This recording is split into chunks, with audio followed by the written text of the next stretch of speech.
Es hora de luchar porque no calla ni otorga. Cuando empecemos a hablar de eso que nos está diciendo, vamos a avanzar.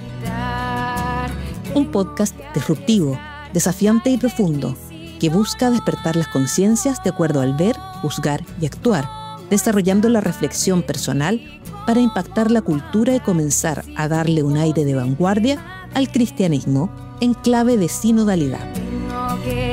Una producción realizada por Electrón Libre, energía que pide perdón antes que permiso. ¿Qué es un electrón libre?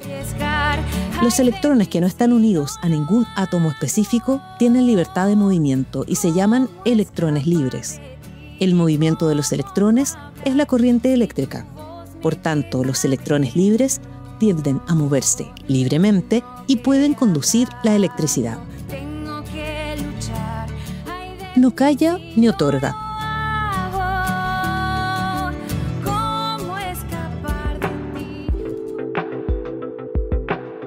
En agosto de cada año en Chile se celebra el mes de la solidaridad, inspirado en San Alberto Hurtado, quien escribió en 1941: ¿es Chile un país católico? Haciendo un spoiler del libro, la respuesta es una reflexión profunda y un contundente no. Pero léalo igual. En relación a los KPI, ¿qué cosa?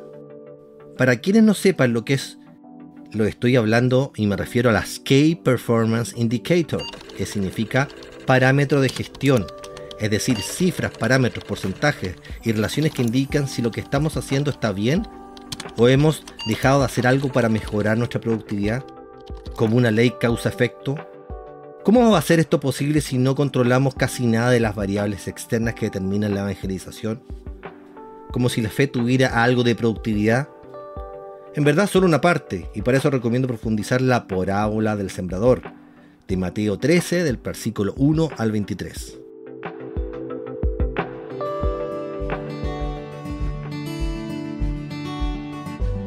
Si consideramos lo que entendemos culturalmente como Occidente, es la unión de la filosofía con la cultura griega, el derecho del Imperio Romano y la cohesión de la religión católica. ¿Qué acciones han llevado a mantener la fe en Jesucristo por más de 2000 años?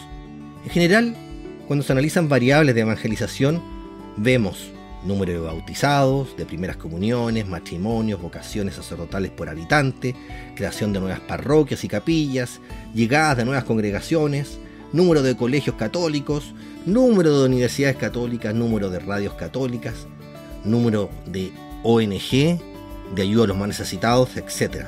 Esas son las variables. ¿Es una condición necesaria, pero no suficiente? No. ¿Eso significa que debemos renunciar a este tipo de formas de evangelizar? Para nada. Pero se debe complementar con nuevas formas de comunicar que el odio y la muerte no tienen la última palabra. Pero si el ideal católico es la santidad, entonces el KPI relevante será el número de santos por país. Allí hay un claro desequilibrio, pues en España posee más de 700, Francia 600 e Italia más de 1000. Pero hasta el año 1200 después de Cristo, las canonizaciones se realizaron por aclamación popular. Muchos de estos santos son desconocidos para los mismos europeos, a excepción de sus fiestas patronales que normalmente son días feriados. Después vino un proceso más riguroso en que no solamente se analiza la vida del santo, sino también los milagros asociados a la intercesión del candidato, a beato, connotación local, o santo, que es figuración universal. Claro, si analizamos su composición, vemos que los beatos que van a ser santos en 2025 por casi unanimidad son religiosos, a excepción del joven laico italiano Carlo Acutis. Pero por otro lado, el costo o inversión de un proceso de beatificación o canonización son más elevados, 45.000 euros, es decir, como 50 millones de pesos. E impiden en cualquier diócesis o congregación religiosa en desarrollo lo pueda realizar. De allí, muchas críticas en alcanzar ese ideal de vida cristiana, solo para unos pocos excepcionales privilegiados o con el respaldo financiero suficiente para abordar esta cruzada.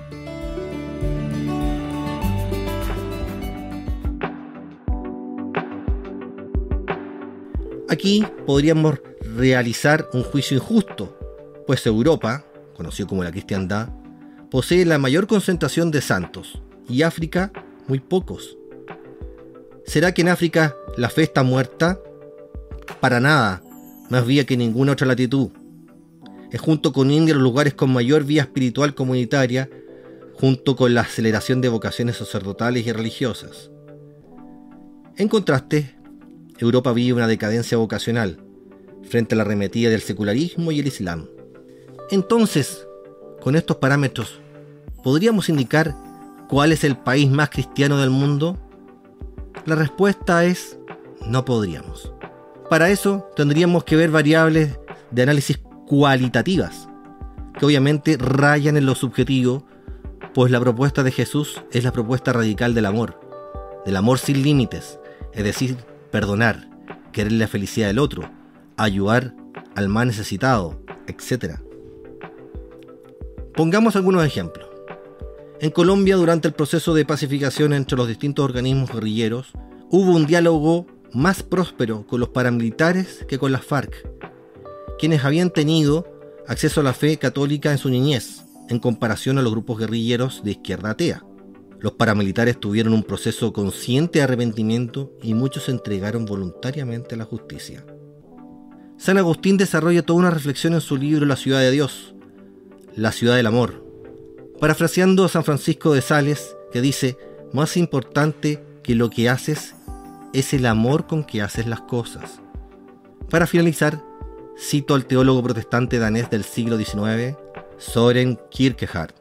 Dice: muchos de nosotros necesitamos pensar en lo que no puede medirse o pesarse, como el amor por un hijo, el anhelo por el ser amado o los grandes misterios de la vida. Yo elijo llamar Dios a esas cosas.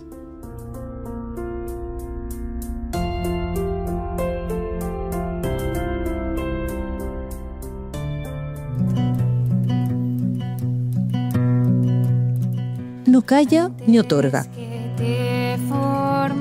Cuando empecemos a hablar de eso que nos está diciendo, vamos a avanzar. Una producción realizada por Electrón Libre, energía que pide perdón antes que permiso. No calla ni otorga.